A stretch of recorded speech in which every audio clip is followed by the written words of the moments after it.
Atari presents Mario Brothers. Something's coming up the plumbing. Poor Luigi's in a bind. Killer turtles out to get him. Giant crabs are right behind.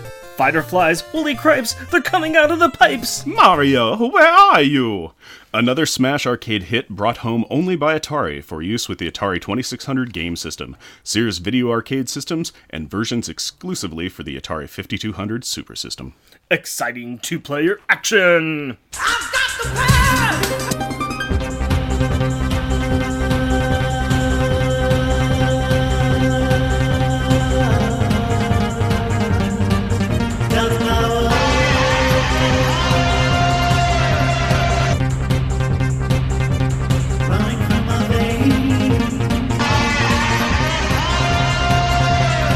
Welcome, dear listener, to our podcast. Jeff and Rick present Unpacking the Power of Power Pack, where we journey through each issue of the most underrated Marvel series of the 80s while drinking beer. Analyzing awesome and amazing adolescent adventures and absorbing alcohol. I am Jeff. And I am Rick. This is where we do random banter. Yeah. Yeah. That is a part. I actually have a random banter to talk about. So this Saturday, I narrowly avoided a cat rapture at my house. A cat rapture? Yeah. Okay. I am intrigued. The cat rapture is basically kind of a thing that I came up with where I pretend to threaten to kill our cats because they've done something when Hillary's not around. And then when she says, oh, I'm coming home later. And it's like, well, what if I don't see the cats? I'm going to wonder where they're at. And I say, oh, man, there was a cat rapture. The cats were raptured. That's where they are. I have to tell you, I am extremely intrigued by this because I, too, hate my wife's cats. Okay, yep. I love Hillary's cats, but at the same time, cats can be idiots, and it annoys me. So what caused this almost cat rapture is, okay, so Saturday morning, I wake up, and have you ever waken up and just been tired and angry and hungry, and you're just like, you start your day and you're miserable? Just on the days ending with Y. Okay, and the ones that have vowels and consonants in them? Yeah. Okay, well, so Saturday was one of those days. It was a day. And I get up and I'm like, all I want to do is just sit quietly and have food. I don't want to have to deal with making anything. Oh, wait, I've got Chinese food left over from yesterday. Oh, that's going to be great. I'll heat it up. I'm going to be real careful. Okay, I'm babysitting the kiddo, so she's sitting in the front room. So I'm going to have to eat over in there, but I'll be real careful with the food. I don't want to drop any or fling it anywhere. Oh, I'm so hungry. All I want to do is eat this Kung Pao chicken, which I love. And I'm just super excited about that. And it's like I set it down on the ottoman, and I'm real careful not to spill any. Watching the daughter, and Hillary comes in and she's talking to me, and then Bowie, one of our cats, comes in, jumps up onto the ottoman, missing the ottoman entirely, but does a 4-foot and a brown star plant in my plate, throwing all the food that I've just been super careful about and just really, really, really wanted all over the ottoman. But now the cat's freaked out because he's landed on something that isn't ottoman. He then springs up about 4 feet into the air, flinging food everywhere else, again, flies up, lands next to the plate now on the ottoman, which sends the plate and food flying everywhere else again, and then he scatters around, and all I'm doing is just staring at him going, why? You see, my only response to this entire story is the fact that I came into your house today and I still noticed that out of the 2 cats you have had previously, there are still 2 cats here. Yeah, I am a failure at caticide. I didn't even try, to be very honest. I was just so disappointed and sad, and then grumble, muttery, and everything while I'm like, well, I just wanted to have breakfast and all that, clean up all this food off the floor, and I'm just going to bed. You see, if this was my house, then I would get blamed later on for making such a mess. You get blamed for it? Yeah, there is a hierarchy in a house, and cats usually kind of come. Yeah. So what about you? What's been happening? Nothing too exciting except this weekend. I'm going to say this now, but I'm probably going to release this a couple weeks down the line. But this weekend I'm planning on going down south to the Medford Comic Con. Oh, nice. Yes, the Medford Comic Con. I went there last year. It was quite fun. It was quite nice. Yeah, it was small. Yeah, I saw the pictures that you put up of that. It looked great. That was where you went as Cyclops, right? Nope. That was the Rose City Comic Con. Oh, okay. I did not dress up last year.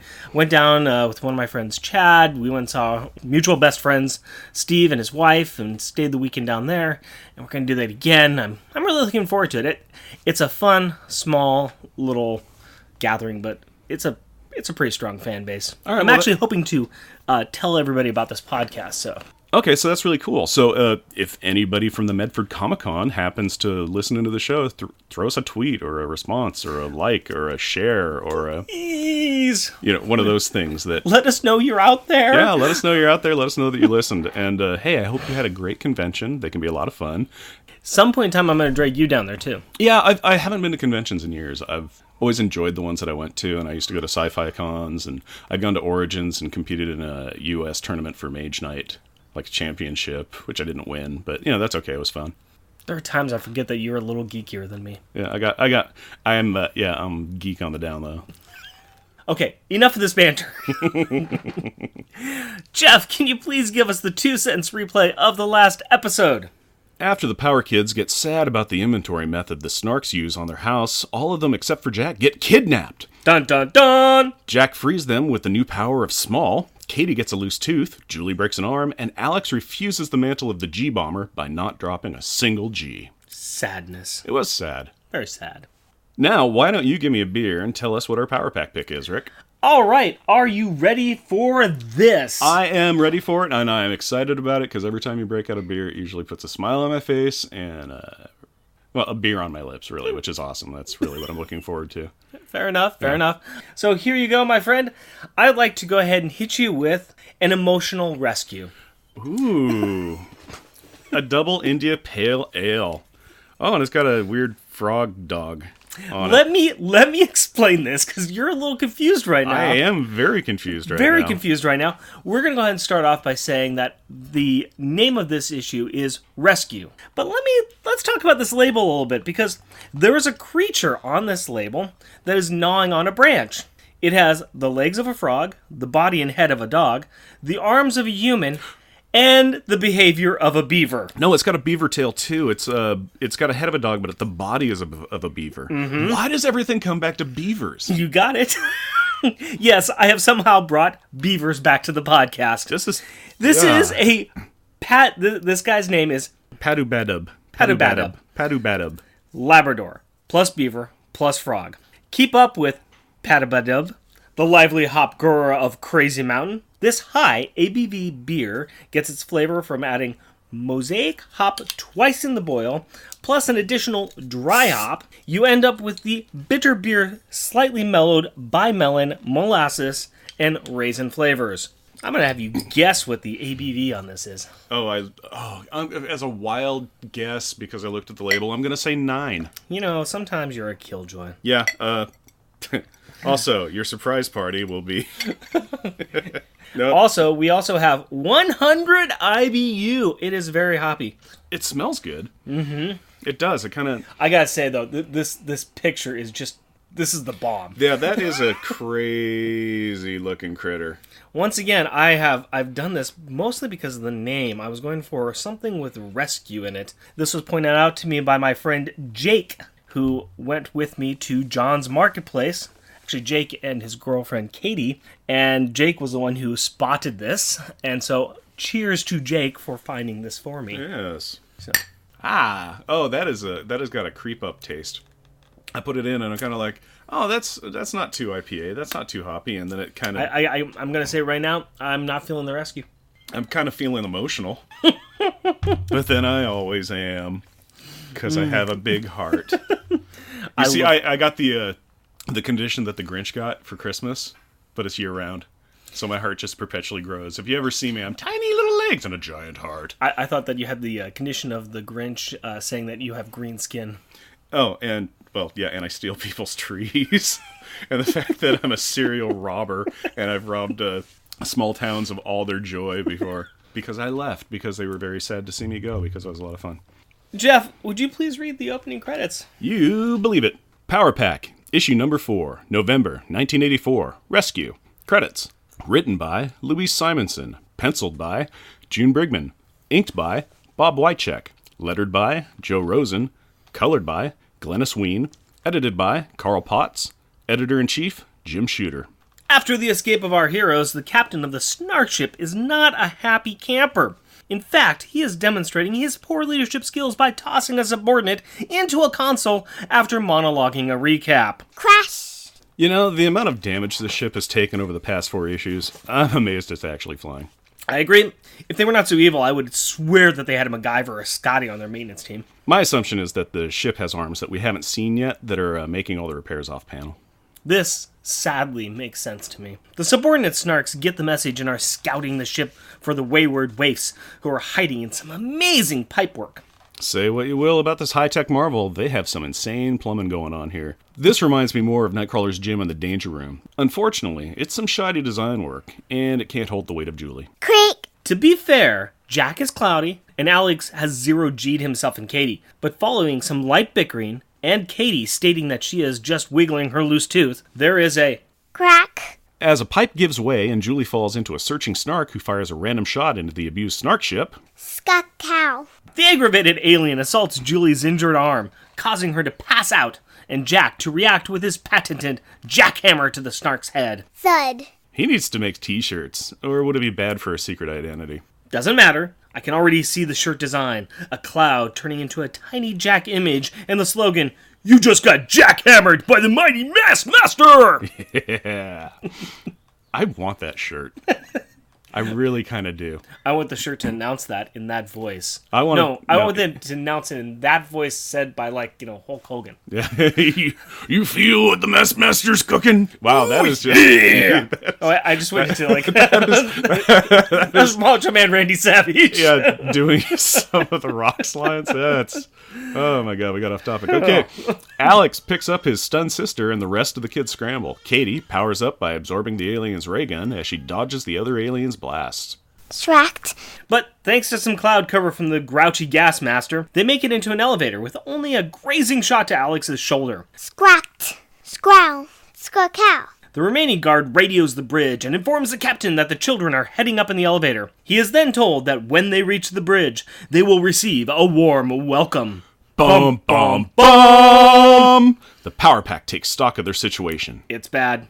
They are able to wake Julie, and they check on Alex's shoulder, and Katie announces, Hey, my tooth. I lost my tooth. Alex, can the tooth fairy find me here? Jack tells Katie not to be dumb, because only babies believe in tooth fairies. What a jerk! Before Katie can really try to digest this fake news, the door is open to a clutch of angry Snarks who yell, Fire! Katie reacts by dropping her tooth. Chink. And then goes full-on Death Blossom as she unloads on the firing fiends. Scracked. Scrowl. Shrack.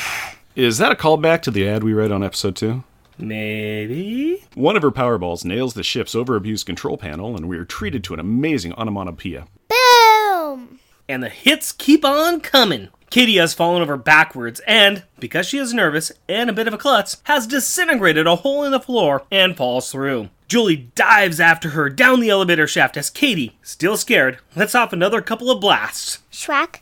Boom. Now we have the elevator falling trope. Rumble, rumble. Alex starts to slow the elevator, announcing that he is doing so with his... What kind of powers does he have, Rick? G? Yeah, that's right! G-Powers! Take a drink. And Julie hauls Katie up into a hole in the shaft just in time. The girls watch in horror as the elevator, and presumably the boys, smashes to the bottom. Rumble, rumble. Crash. Spoiler alert, the boys are alright, and Jack somehow finds Katie's tooth. The Snarks capture the boys with a tractor beam coming from what looks like a supersized Dyson shop vac. As the girls escape into the very spacious Die Hard ducks, now we have a real alien story, just to mix our movie metaphors. Hey, did you ever play Alien Isolation? Nope. I found it terrifying. You're on a derelict space station with no weapons, wandering around in a first-person shooter, crawling in dark ducts and corridors, just waiting for an alien to jump out and suck your spinal fluid. Yeah. I stopped playing because I was just tired of being afraid all the time. When did you have time to play that? Oh, like midnight, when the rest of the family was asleep in my basement with the lights off. Ah, I think I see the issue. As the girls managed to avoid some laser fire, Scracked. Scrowl. Scracow. They discover a vent that allows them to crawl into another corridor and into a roving guard unit. Julie reacts and does a flying open palm strike to one Snark, knocking him into the blaster shot of the other. Scrack. that's some serious, Krav Maga move right there. Katie falls up with a powerball to the other guard's blaster, causing the guard to run away, screaming for reinforcements. The girls are amazed at what just happened. They can't believe that the Snarks are scared of them. Can you imagine what these kids could accomplish with like a couple of self-defense classes at the Y? Yeah, and woohoo, they find the wrapped up bundles of what they assume are their parents. Funny aside, what if they unwrap them later on and they discover that they're someone else's parents? Mom, Dad, we rescued... who are you? Awkward! But then, they hear the stomping feet of the reinforcements. Clump, clump, clump. They know they don't have time to cut their parents free or move them, so Katie pulls out her favorite standby and starts to disintegrate the floor. Most superhero teams, they go like full-on Kool-Aid Man or just bust through the walls instead of using doors. Katie takes this and them to a whole new level. You get it? Level? Get it? I hate everything about you right now.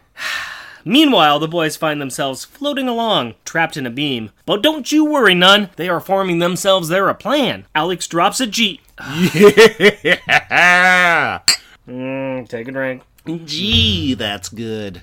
And tells Jack to enact his cleverly conceived off-panel stunt. Jack clouds up. And drops Katie's tooth because he's not discovered the pocket in his uniform like Julie has. Chink. And Alex switches on his G powers. Wow, that's back to back. Clinky. And he pulls a blob. Wait, what, a blob? Yeah, from X-Men. Nothing moves the blob. Okay, sure. That was from the quarter arcade game, right? The boss fight with the blob? Yeah. Okay, that's good. I can really feel the girth. No, that's just me.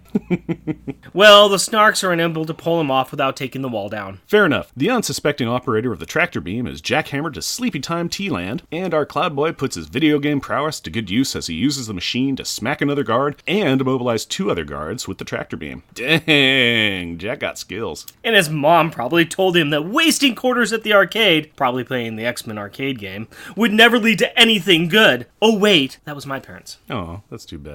But you've made it this far. Yes, and now I'm the host of a podcast. Yes, a very good podcast. My mommy's so proud of me. My mommy's proud of me, too. She says I'm the best podcasty person ever. Does your mom know you're podcasting? She thinks it's something on the radio. Okay. Luckily, they have found Friday with a quick... Crash. Alex accomplishes a Ben Kenobi and disables a tractor beam, holding the Millennium Falcon in the Smart Ship Friday in the Snark ship. Obi-Wan did it a little quieter and without picking up and dropping a Snark fighter onto it to destroy the tractor beam machine. But on cue, the girls appear from above, asking for Alex to help them move the parents. Laser blast signal, more guards approaching. Scracked. Scrowl. Scrackle. Scrack. And the master of obfuscation clouds up the room to allow his family to get into the safety of Friday. But Jack then goes solid, to the amazement of the other 3, as he reaches down and picks up something from the deck before diving into the spaceship. With them all aboard, Friday points out one small problem. They don't have the correct remote for the big garage door on the side of the Snark ship. Oh! No problem for our little destructive 5-year-old. With some serious concentration, Katie shoots off a Powerball. A big Powerball.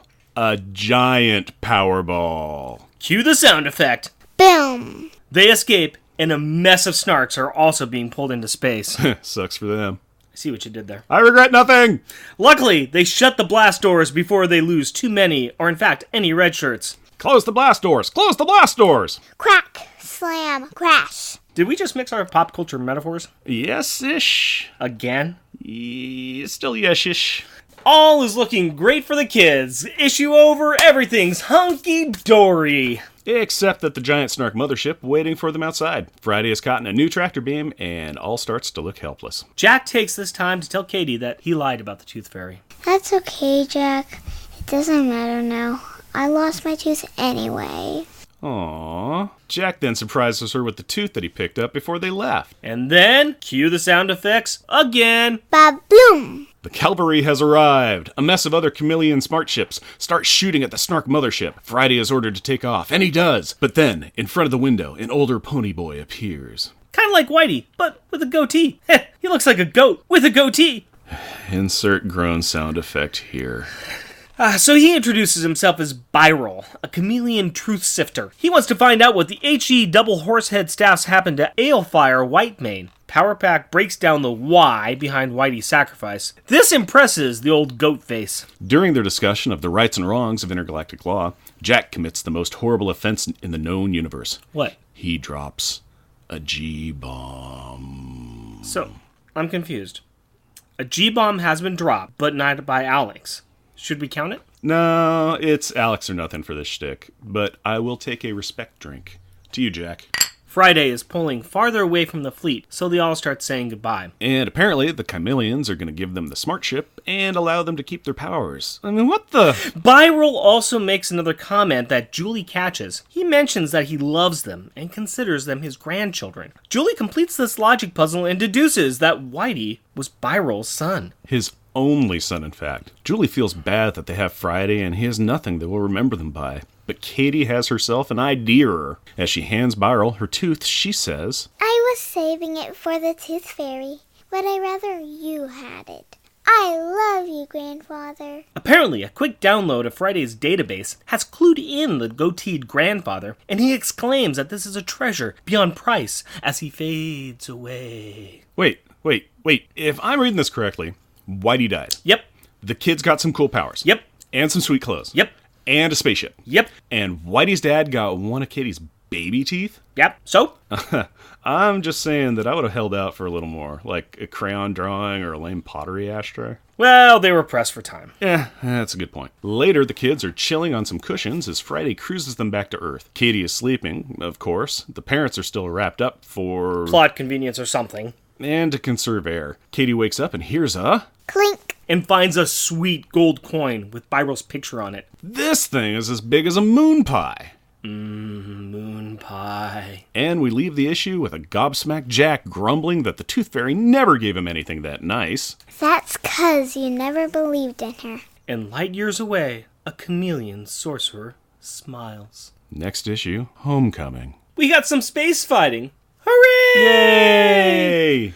What did you think about the space fighting? It's spaceships. They're shooting, they're doing stuff. That's always kind of cool. One of the things that was really neat is that after they escape the Snark ship, they show a little infographic on like Friday's screen saying, okay, we got away from the Snark ship, but now we have the mothership to deal with. And it shows like the mothership. Say the mothership is like a foot long on their screen. And then the Snark cruiser is like 5 inches long on the screen. And then Friday's ship on this little infographic is like a ½ inch long. It's like, oh, cool. I have scale now. This is kind of neat. Hey, we are a tiny little bug in this thing. Yeah, we're a Honda Accord, and that guy's driving an aircraft carrier. That's what I was going to say, too.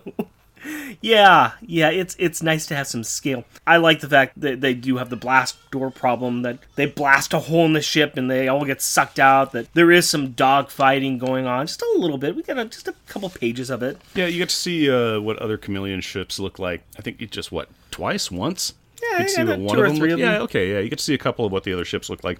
They're very reminiscent of what Friday looks like, except vaguely different. So that is really helpful a description. How about this? They got guns. They got guns. It looks like the kids are coming out pretty darn sweet on this issue. Because, I mean, they got the powers, they got the ship. It's like they're getting all this stuff. I am still confused why they didn't say, hey, you know what? We are going to escort you back to Earth, drop you off, and then we're going to take this really expensive smart ship back home with us. Or more probably, it's like, hey, we're going to escort you back to chameleon space due to the simple fact that one of our people's died, you have their powers, and you seem to be in their ship. I could kind of see it, so that makes more sense to me. But as established in like the very first page, the very first issue, if Aelfire is anything like any of the other members of his race, they're super chill. Yeah, they do seem pretty laid back. They got the flowing robes going on. Like I said, he's got this sweet little goatee.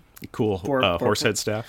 For horsehead staff. Yeah, so it could just be the fact that, okay, they've done a little... Friday told them everything that was going on, and they're like, yeah, okay, that makes sense, and Friday's choosing to stay with you. All right. I guess I'm okay with it. The only other thing I have to mention on this is talking about the fighting and everything is these 4 kids versus highly trained soldiers.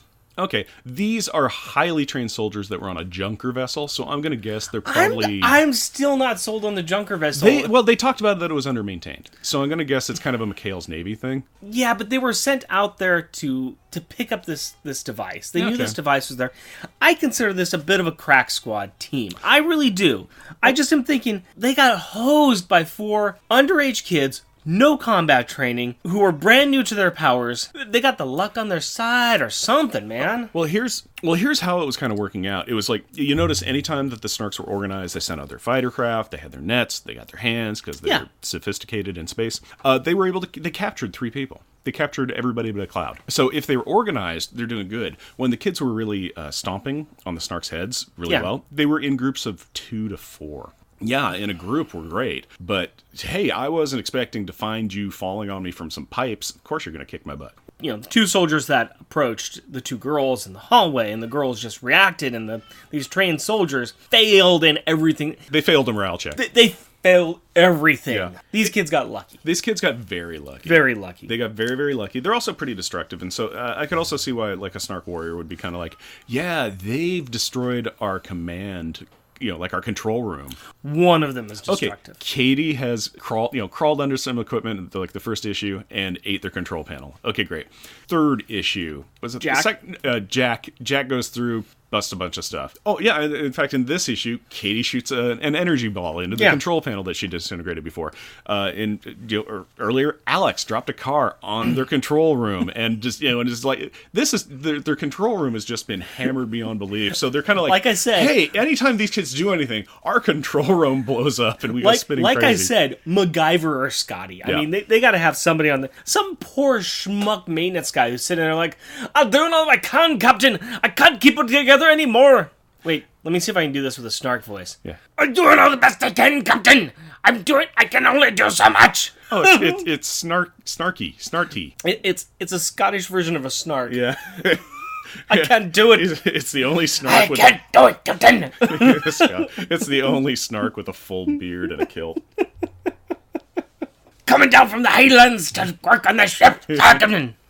I am horrible at doing voices. I don't know what I am doing a podcast. This is hilarious. Do you want to hear my generic accent? Yes. For everything? Okay, here it goes. Name any country. Afghanistan. It's me. I'm a Mario, and I'm a speaking the Afghanistan. Okay, now another one. Okay. Let's go ahead and do Italy. It's me. It's a Mario, and I'm speaking with the Italy. Okay. Russian. It's me. I'm a Mario, and I'm a speaking the Russian. So that is my generic accent. You know what? You are a world traveler, my friend. I actually am, and no one at all that I've encountered have found it insulting when I didn't do that to them. I just spoke loudly and slowly at them because I'm an American. No, you spoke loudly and slowly at them because you're American. American. Drop that A like a good American. Story element question for you. Mm-hmm. You were talking a little bit before that you were kind of thinking that the Snarks have a bad day. Oh, the Snarks do have a very bad day. Tell me a little bit about that. Okay, you remember how Stan, the Watchman, had a really bad night and a bad night for a Watchman? Oh yeah, my friend TJ, he hilariously named that a bad night for a night watchman. Yeah. He wrote us in and told me about that. Yeah. That's great. I love that name. So thank you, TJ. And heads up, I'm stealing it. It's mine now. So how about since we're gonna do a Snarks had a bad day, let's call this one "It's a Hard Snarks Life for Us." It's a hard Snarks life for us. What's going on with this Snark in his bad day? Well, let me tell you. His name's Scrod, or as he refers to himself, Snark 7. We are on a mission that will bring glory to the Queen Mother. All we have to do is capture some of these primitives and bring them back to her. Bam! You were just beamed with a flashlight. Ow! Now you're just punched in the snout. I know the answer to this one. Hatchling fling. That will take care of this problem. Well, that didn't work. Better leg it. Ha ha ha! We caught some of the hatchlings. What? A rainbow just hit me and a glowing child destroyed my breastplate and our control panel? The ship is spinning out of control! And then the hatchlings got away. We could catch them again if it wasn't for all this fog. Glad we have their parents. Oh, we damaged their brains and the Annihilator has been destroyed. Oh, what happens now? Oh, great. Yes, our bridge was destroyed by a car from a child dropping it. Well, at least we caught some of the hatchlings again. Oh, nope. They got away after a tiny child stomped on my head. Guess I'll tell my commander what's going on. And then he chucked me into a wall and threatened me. Ow! The same hatchling stomped me in the head again. But good. We caught some of them again. No way they can escape this time. And on cue, they escaped and trapped me in my own tractor beam. Today sucks and can't get any worse. I'm being sucked into space!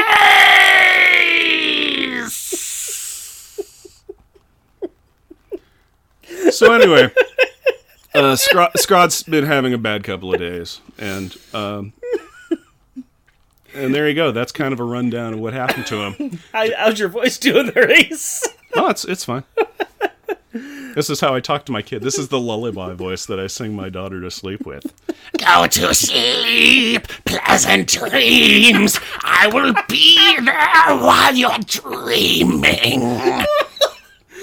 And I wear clown makeup, and I have a strobe light going, and then I throw firecrackers at her. This is the reason why your baby just kind of has this perpetually terrified look on her face all the time. Yeah. Oh, that would explain it. Oh my gosh, I thought it was all the loving and caring that her mom gives her. You're a bad father. I'm a bad lots of things, man. I am moving this. I am moving the stroller of fear away from that. I want to talk a little bit about Chekhov's tooth. Chekhov's tooth? Chekhov's tooth. Okay, I'm going to say question mark. Do you know what Chekhov's gun is? Oh, yes. Oh, Chekhov's tooth. Yeah, Chekhov's tooth. Chekhov's gun is if you show a gun in a scene, in a play, that by First act, that by the, what is it, third act, that gun has to be used. Yes. Okay.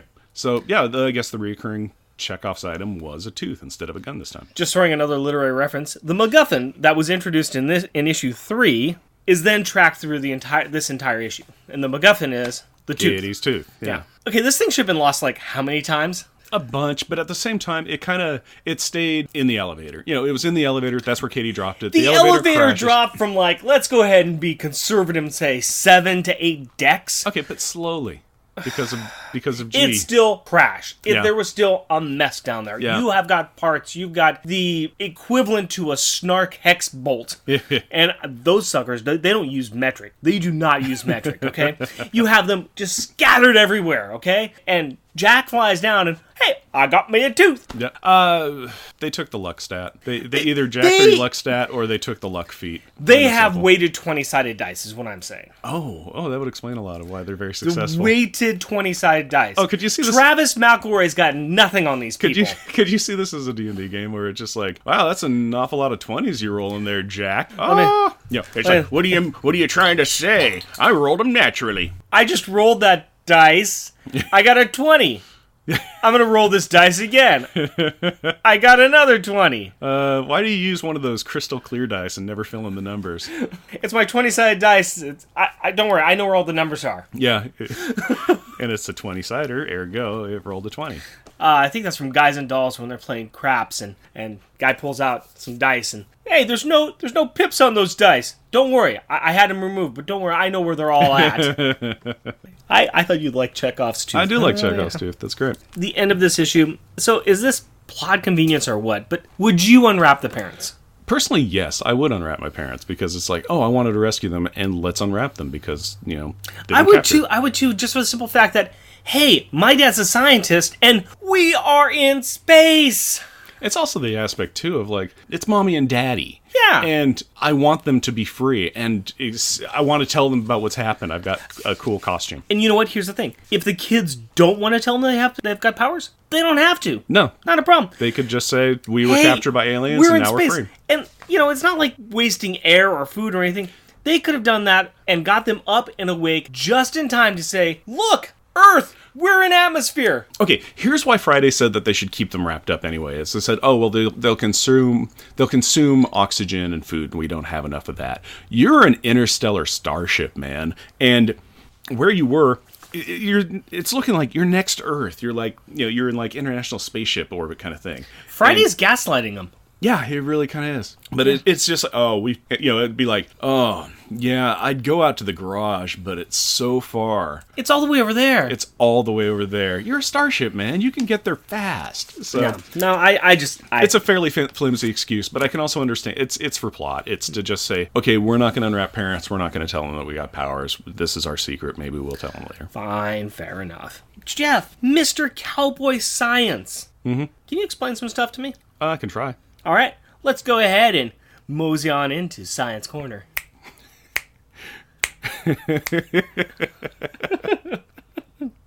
I just keep on moving those things out for you. You keep on trying, buddy. You keep All on right, I'm going to keep on trying. Viral appears to them. Yes. Hologram or real? That is super hard to tell because when he first appears in front of them, he's outside of the ship. Okay, fine. Sparkles appear and he starts talking to him. He's in the vacuum of space. I'm going to correct you. Those are space sparkles. Okay, sparkles emanate and a horse boy appears. And Man. Horseman. So he appears in front of them. He's outside of the ship, but he's having a conversation with them. And then a couple of panels later, he's inside the ship and having a conversation with them. And then I think he physically interacts with the kids. He takes Katie's tooth. Yeah, Katie hands him a tooth. Yep, and he takes the tooth. Let's go ahead and do a no prize explanation on this. And for those of you that don't know, this is an old Marvel Comics tradition where there's a continuity error or something that's really not explained well at all, and people would write in frequently to Marvel Comics and say, hey, this thing here that you did, this don't make any sense. The people writing in would come up with some explanation for Marvel to say, this is what happened to make this make sense. And Marvel would say, yes, that is completely right. You win our no prize, because they were so cheap, they would not give anything to people, but they would award them a no prize in writing. Okay. So let's go ahead and no prize this a bit. How do you think this happened? Okay, by default, I'm going to say chameleon sorcery. Okay, And I've got something better. Okay, I'm gonna let me continue on with this. Though they say that Byrol is a truth sifter, whatever that can mean. But it means that, say, one of his power sets is that he can teleport, he can project. So he projects an image of himself. He astral projects. Okay, is what he's doing, where he can send, say, his essence out to wherever it is, and it can survive in space and whatever, and then it can interact with people, and it can also transport stuff back. So let's just say that he has a projection ability. Okay. And that's tangible and can interact and, can go back into wherever it's at. I'm willing to accept it. I'm willing to accept it. I was going to say it might be something as simple as it's a hologram, but they've got some limited level of teleportation that they can do. So when she puts that in his hand, then Byrol's like, okay, well, I'm going to go ahead and just teleport this over to where I am. I just figured out an even better answer, but Sure. Finish yours. So, well, that's kind of it. It's teleportation. My new answer is unstable molecules. Because everything in Marvel works on unstable molecules. Whatever you need it to do. I like your first one. I like mine. I don't like that one. Okay. I think if they were pushed for an answer, they'd just be unstable molecules. But I will say that your answer actually helps me with my other question I had with such advanced technology. They still have this problem with transmitting over a distance, because the reason why Byrol disappears at the end here is because, oh, you guys are too far away. I'm losing them. We're freaking up. I'm going through a space tunnel. Yeah, pretty much. Your answer actually makes more sense. He has this power to project himself out in a hologram type form. It's not their technology that has a range. It's him that has a range. And that, I could see he has that issue because different things. Alex being pulled and taking the wall with him. Mm-hmm. Now, he's got the power to affect gravity. Correct. Okay, so we got a couple different people. We got Spider-Man, who can actually... He's got the power to grip onto walls. He's clingy. He's clingy. And so, emotionally and otherwise. Yeah. And we also mentioned earlier on in this episode, the Blob. Mm-hmm. The Blob has the power that when he sets himself, nothing can move him. It is part of his mutant powers. He basically just sticks to whatever surface. And people have moved him by ripping up the ground with him. Alex is kind of... They're playing with Alex's power closer to what the Blob and Spider-Man are, but that's not right. He's doing it less for Spider-Man. In fact, what's funny is the fact that when this question was posited, I was kind of like, oh, he's pulling a blob, which is a great reference back to what you had said, which means that he is just saying, my gravity is here. It's wherever I'm saying my feet are. That's my downward gravity, which happens to be a wall. And so he's now spreading this force of gravity around him, much like the Blob does. Blob's power basically is that nothing moves the Blob, and that's because he drops like his center of gravity like 10 feet below him into the Earth. So that way you're kind of fighting Earth to move anything. And I know it's going to reference the fact Colossus has picked him up once by, lifting up a big chunk of dirt with him. Yeah, I think he's just pulling a blob and he's just spreading it out and saying, my gravity is here if you want me.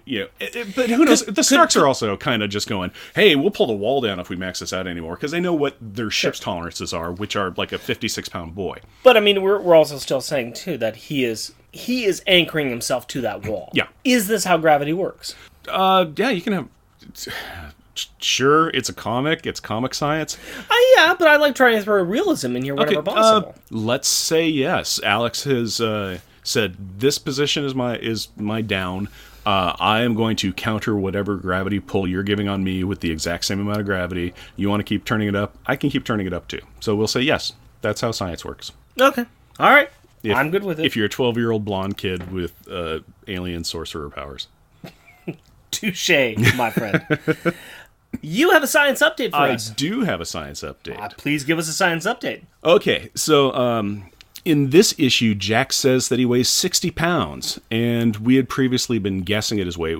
I've been just kind of going, oh, he's 56 pounds. I think I came up with that by looking up what an average boy of that age range was. Okay. So. Yeah, we've been bouncing around 57, 56 pounds. We don't really know. That sounds about right. I was going to make a gallons joke, and 56 turns into 7 gallons, blah, blah, blah. It doesn't matter. But in this issue, he says that he weighs 60 pounds, and so I can give you an updated, more accurate, how big a cloud can Jack make from our last episode. So, with this info and a little math, we find out that he gains an additional 125,000 cubic feet of volume than what we came up with in the last episode. And now, in total, he takes up over 1.9 million cubic feet of space. This would make a cloud that, if it was a cube, cube-shaped like we had discussed in the last issue or episode, its sides would be over 124 feet in length in each one of those.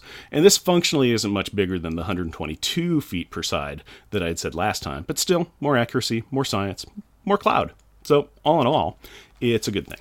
Cool. Another good thing about this is that I got the chance to look up who did the original research on how much a cloud weighs, which we had talked about last time, because you had asked me, you said, who did this? And I'm like, duh, person. Because you failed. I did fail. Well, you did not cite your work. I did not cite my work. Bad scientist. Yeah, very bad scientist. I haven't footnoted anything in a while. I can footnote it now. Her name is Peggy Lamont, and she is a researcher at the National Center for Atmospheric Research. So, prost to you, Peggy, and thanks. This is our final thought area, and this is where we talk about various pieces of the comic book that we really loved and enjoyed. Let's talk about the refrigerator gallery. What piece of artwork in this book needs to be put on the family refrigerator? It's sort of a throwaway piece of artwork, but on page 6... Page 6. I don't know what calls to me about it, but it's this upshot of an elevator shaft. And it's just all these, just all the lines and cabling and kind of, the behind-the-scenes look of this elevator that you're looking up at. And it's a very kind of a forced perspective. It's the disappearing vantage point. Huh. And I just really like it. So it was just, I kept on flipping through the issue, and I'm like, maybe this is a good piece of art. Man, I like that elevator. Well, how about this one? I really like this elevator. I did not even recognize that. That's a good choice. I really like that. You're right. It's kind of the background for the scene of the kids in the elevator talking. It's where Katie loses her tooth. It's where they wake Julie up. It's the background. I don't even know if I even noticed it the first time through, but you're right. That is quite interesting. Quite nice. It just kept drawing my eye. I like that. I've got one backup one. It's actually on the next page. Funny enough. Okay, so page 7. Page 7. And I call this one, Boom! So this is where the elevator doors have opened. Katie freaks out, shoots this giant fireball at the control panel, and it says boom. And you have the sound effect of boom in big black block letters in the background. It's all white. These big block letters of boom on this white background. You see 3 Snarks that are flinging around in front of the boom, all in this highlighted yellow color. No other colors besides yellow and black and white. And you see the 4 kids that are kind of like in a off-kiltered elevator shaft, and they're all falling down, and Katie is saying, Yow! It's just kind of cool. It's just kind of cool. No, that's a good one. I like the way that looks. Did you have any other ones? Because I had my favorite one. No, that's Katie having her tooth out is on the same page as the elevator one. There's a lot of good art in here. This is a good issue. Yeah. Everything's solid. Nothing else really I just kept going back to the elevator. So the art in it's great, but I don't have any of them. My first place one was what I called Fairy Gold, and it's the last panel of the book. And it's the one where Katie's there, her tooth's out, she's got a big old black spot in her mouth. You got Jack's jaw hanging to the floor. and Katie's holding up this moon pie gold coin, and it's just perfect. It's this giant gold coin. Jack looks gobsmacked. It's quite, and this It's a good pit. Yeah. goofy little smile. That's a good it's pretty bit. cool. Rubber and glue moment. What was the best or most childish insult? Okay, the one that I really, really like is... But you've only got one? Yeah, I just got one. There was several in there. Yeah. But I'm just picking the favorite. I'm going to go and throw on my backup because I got two. I got my backup and my first place one. My backup was page 20. Oh, you're going to pick mine. Oh, really? Okay, I'll let you go ahead and do it then. Okay. I'm going to guess that you picked mine. Uh-huh. Because it's probably not Jack saying G. It is Katie on page 20, and she is... she's talking to Jack, basically, and she says... Bite your tongue, bean brain. Yep. Yeah, I like that one the best. My comment on that was it's kind of out of character for her. Well, it is in the family calling each other Yeah, something brain, But bonzo brain, and stuff like it's that. just, I don't know, bite your tongue, bean brain. It doesn't quite seem like Katie's voice, but I like it. It just doesn't seem like Katie's voice. How about this? She lost a tooth. She's maturing. She's getting up to her siblings' level of insults. I have as a rebuttal, I'm going to go back to page 5. Mm-hmm. And this is Jack calling Katie a dingbat. Oh, okay. I mean, we're going back to All in the Family here with this one. But I mean, he's calling his sister a dingbat. And this is because she just disintegrated the laser. Yeah. So, Yeah, because he was like, I could have used that gun. yes. And she's all like, well, you're a cloud. You can't use a gun anyway. He's like, I wouldn't be a cloud if I had a gun. Dingbat. Yeah. That brings us to stars in detention. We need to identify the child who was the best and or the worst in this issue. All right. My star is, darn it if he doesn't just keep on popping up, Jack. Yep. Yeah. I got him too. Yeah, Jack did a lot of great stuff. Yeah. Especially when he, like, they're captured by the tractor beam. It's like, okay, Alex says go. Now it's time to cloud out. Jackhammer a guy, grab the control panel, smack a dude with the Dyson arm, and then trap like 3 other Snarks with the tractor beam. I mean, just for that alone, he would just be all, "What up?" Mic drop. I have written down, while being kind of a brat to Katie at the beginning, he does come through in the end, and he also wins the Gryffindor Seeker of the Year award for being able to spot Katie's tooth like a snitch. Yeah, he found it twice. Yeah, 3 times, I think. 3? Well, no, because he saw it on the elevator floor after the crash. Yeah. And picked it up, pocketed it. Then later on, after he gassed out to do tractor beam job, it's like, oh, it's next to the ship, and I'm going to go into the ship. But first, yoink. Ridiculous. Yeah. So, yeah. Yeah, so, he did a lot. But here's the thing. Everyone in this issue did great work. I mean, it's hard to pick a best kid, and conversely, the worst kid, because everybody did stuff, and everybody did great stuff. Right. Yeah. But who did you choose as your worst? Oh, Katie. Yeah. Yep, I did too. Yeah, all right. We're on the same page with these. Yep, she may have been instrumental in many parts of the story, but she just kept getting lucky when she wasn't causing accidents. There was that, and she did cause a lot of accidents. A lot of accidents. Like, I did something good, now I'm burning a hole through the floor. Yeah, and falling and endangering myself, and now Katie's got to go on because I'm freaked out. I'm shooting power balls up through the hole I just made at my brother's, and punching a hole in the wall. Seriously, kid, that you have got to get some control. Yeah, she's 5, and they even say in this, it's just like, when Katie gets scared, she freaks out, and she just naturally throws off power balls because it's like a defense mechanism. Yep. She's a puffer fish of energy bolts. Yep. G-Force time. G-Force time. Count the number of G's Alex drops during the comic and determine what the scientific equivalent would be. Okay, in this issue, Alex drops 3 G-bombs. So 3. 1, 2, 3. And that is the equivalent... Yep, and that's the equivalent G-force that the space shuttle encounters on re-entry. Okay. Yep. So re-entry and launch and re-entry. So all right. That's what 3 Gs feels like. For those of you who have been on the space shuttle. Will all the people that have been on the space shuttle please raise their hand? Oh, okay. Let's count. Get your hand down, Jeff. I've seen a space shuttle. I've been to the Kennedy Space Center. That's as good as being an astronaut, I'm gonna say, because astronauts are cool and I love space. That's it. Okay, so we've got there 3 in this issue. The G-force average for the 4 issues is 3.25, and that's hey, we're at the high G roller coaster range again. We're probably going to stick around Sure. high G roller coasters for the average is kind of what it is. How many total has he dropped in 4 issues? In 4 issues, in toto, we have 1, 2, 3, 4, 5, 6, 7, 8, 9, 10, 11, 12, and another one makes 13. 13.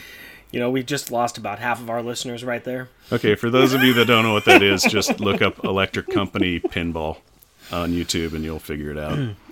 Except for the 13 part, that's my add-on to it. But 13 Gs is 2 times the G-force that a Formula One race car experiences in turns. Cool. So we are at race car level. We were double race car level. Double race car. All right, double race car level. Yep. That brings us to top grades. We need to evaluate each issue against the rest of the series. So we are on number 4 now. Mm-hmm. And I think that I don't have. I should have the list in front of us, but You don't. It is it's 312. 312, and I'll start doing that from now on. Yeah, that's going to start That's going to start pretty helping. good. So where do we think that this goes? Oh, it's a strong issue. I'm saying it's a top shooter. It's a top shooter. It is first or second. It wraps up the first arc of the book. Yeah. The next issue is going to be a prologue. There's a lot of action going on. The kids are starting to put it all together. There's some great teamwork here. Lots of action. I got no problem with this being the top of the list. I will put this at 1. I think we're agreeing on that. Yeah, I'm very much agreeing that this is... You are our new number 1. Issue number 4 is our new number 1. You have dethroned last week's champion of 3. I think it's going to start getting really interesting pretty soon here, but I like this. Well, no, it's not, because I've run ahead a little bit, but Yeah. I like this one a lot. Final thoughts on the beer. What did we think of this beer? You know, again, I'm not an IPA fan. Nope. But for the bizarre, freaky, check out our website for the image that is on this bottle, it's that I'll give it an extra star just for that. And honestly, it's not. It has a hop that kind of creeps up on you, but the more that you drink it, it kind of just like it mellows out, and it gets pretty good. Looking at the bottle here, it does say piney, resiny, and heady. Yeah. And I think that describes it pretty well. Yeah, that really does. It's got the piney taste. I think for me personally, I would say this is a good 2.5 for me. 2.5. I'd go 3. Okay, that's fine. I mean, Yeah. it's not bad. I'm calling it mediocre. 2.5. Okay. Yeah, Alright. it's the standard Amazon rating of 4, which means that it's fine. It's fine. Yeah. I don't think I've got too much to say about it. It's another IPA. And Yeah, it's an IPA. It's actually it's kind of cloudy. It almost looks like a Hefeweizen. yeah, Yeah, so it looks like a little bit of an unfiltered beer. I don't think it is, but yeah, it's got a very standard beer. I will look. say this: it does have its own special taste. Yeah, it's different than And other at, IPAs that I've had. And at 8%, 9. or 9%, yeah, alcohol. Yeah, Kind of feeling that a little bit. yeah, that's pretty good. It's pretty good. That looks. So if there's any problems with the podcast, it's because of the beer, Yes, not us. not us. Not We're us. I was We gonna are say professionals. I was going to say that, but I can't. So speaking of professionals, I think it's about time we kick this over to the only professional we actually have working on this entire podcast, Yep. my daughter. Yeah. Yeah. Honestly, I think if we have any draw at all, it's because of your 7-year-old who's not even here. Yeah. Let's kick this on over to our friends of the show, Rick and Carrie. Hi, Carrie. Hi, Daddy. How you doing? Good. So, what did you think of issue number 4? It was great. It was great. What'd you like about it? I did like a lot of parts, too. When she is, wiggling her tooth, I actually got kind of excited. You actually got kind of excited? Yeah, because her tooth got out. You got excited because she lost her tooth. Yeah. Yeah? Why were you excited about that? Because then she can get something from the tooth fairy. Oh, yeah? But something that's connected to that is the part that's at the end. When she got that coin, And who gave her that coin? her grandfather, which was actually Whitey's father. Whitey was his only son. And so he wanted, since his son died, he wanted them to be his grandkids because now he was a little lonely. Aw, that's kind of sweet, isn't it? Mhm. So what else did you like about this issue besides the Tooth Fairy and the grandfather? Well, I liked it when the girls were like, well, it's only up to us to save everyone. You liked it because the girls were going to be the heroes of the story? Yeah. Yeah. That's why girls are awesome sometimes. You are completely correct, my dear. That is why girls are awesome. Looks like they're heading back to Earth, aren't they? Uh-huh. Do you think they're going to tell their parents that they have powers? I don't know. Would you tell us if you had superpowers? I think you guys would be surprised. Well, we'd be surprised, but would you tell us you had superpowers? Yeah. Yeah? What kind of superpowers do you want to have? Maybe thinking about skating powers, something. About skating. Skating powers? Yeah, it's like you have the power to freeze stuff. It's kind of like that. Oh, Just to like freeze stuff. freezing powers. So kind of Elsa powers? Is that all you got to say? Mm-hmm. Okay. I love you, Carrie. Love you too. Bye. I would like to encourage people to check out our website to view some of the panels we are talking about today, as well as checking out the picture of the beer that we used for this week as well. Also, please tweet about our show, share our Facebook page, or tell your friends. We rely on word of mouth to boost our signal. I really want to thank the people who have reached out to us with some of their thoughts and feelings on our first few episodes. Thanks to HMS Music, who pointed out on our website that I combined C.S. Lewis and Lewis Carroll, which I did. C.S. Lewis wrote the Narnia Chronicles, and Lewis Carroll wrote Alice in Wonderland, and the much-mentioned The Hunt for the Snark. I shall do better next time. And thank you to everyone who advised us that our audio was too quiet. We know this now. We are working on it. We're really hoping that that it's going to be good now. But if it isn't, please tell us. And if it is good, also please tell us. And if it's bad, blame me. Yep. All right. We received a listener question this week, so let's get to that. The question was, will you take listener questions?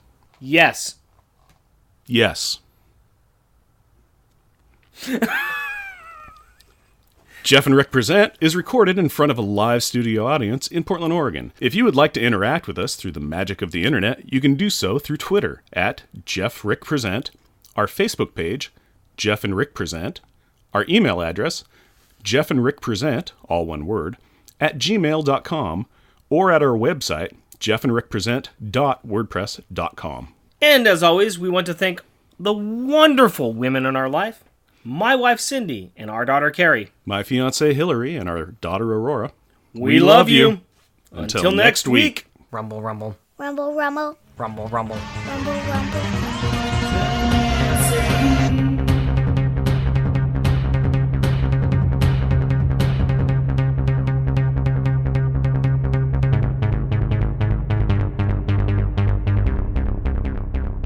And we were treated to an amazing onomatopoeia. Yep. I know this word. Try that again. Yep. No, it stands as is. One of her powerballs nails the ship's overabused control panel.